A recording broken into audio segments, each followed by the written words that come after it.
And the reason why I'm not publicly announcing is because I don't want to be disrespectful to the 2025 election cycle. How you guys doing? Good to see you. Good to see you. This young brother here is a tech knight. All tech knights in the house, this young brother's a tech knight. So I'm not announcing because I don't want to be disrespectful to the 2025 election cycle. The rules allow for me to start a committee, to get a treasurer, and to begin to fundraise. The rules do not state that I have to publicly announce. And so I'm not publicly announcing right now. Y'all know what I'm running for. If you don't know, ask me. I'll tell you what I'm running for. Right? But it's very important for me to get started as early as possible for two main reasons. The first is a fundraising piece, right? In order to beat Goliath, you got to gather rocks, right? And so I'm taking the next 17 months to do that, and I thank everybody for coming, and those of you who have contributed, I thank you for contributing. And I'm going to ask you to contribute again, right? But really, I thank you for that. So the first reason, obviously, is to begin to fundraise and begin to build a base where I can compete. But the second reason is the real reason. The second reason is I don't believe people look at the political system the way they should look at it, particularly state legislative seats. I'm explaining it to you. To run for a state seat, whether it's assembly or senate, the qualifications are you must be 18 years of age or older, you must live in New York State for 5 years, and you must be a resident of the district that you're running in for at least 12 months. Why did the architects create it that way? I'm going to tell you why. There's no term limits for Senate or Assembly, right? The people that architected the system, their intent was that community would rise up servant leaders out of themselves, and that there would be a constant conversation in community about your needs, your sensibilities, what you like, what you don't like, what you want, what you don't want, and then that person would go up to Albany and that person would speak on your behalf.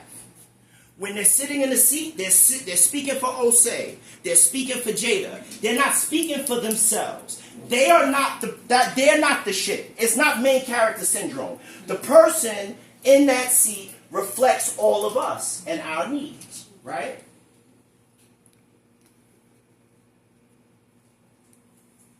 I believe that, let me say that differently.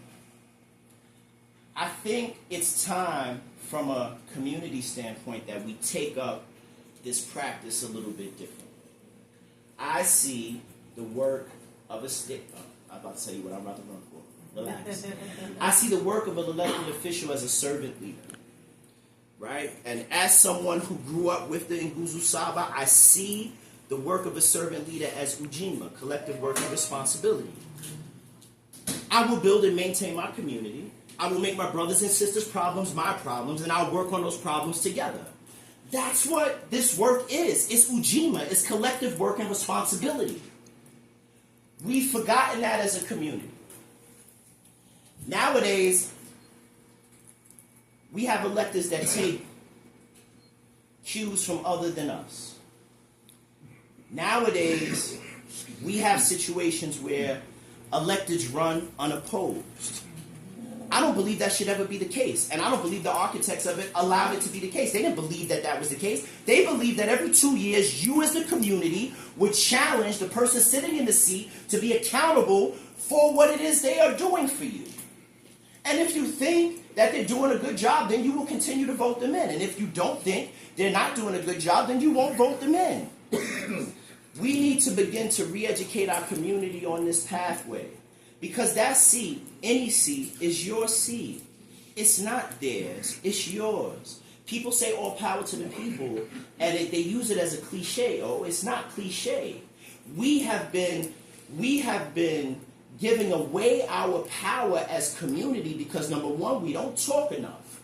Number two, we work in silos. We don't work under the idea of kawaida. Y'all ever heard that word, kawaida? Who knows that word? You know that word, right? So the theory of kawaida, right? Malala Karenga in the 60s created this idea of kawaida. Basically what kawaida is that we will work together under African principles, and we will work together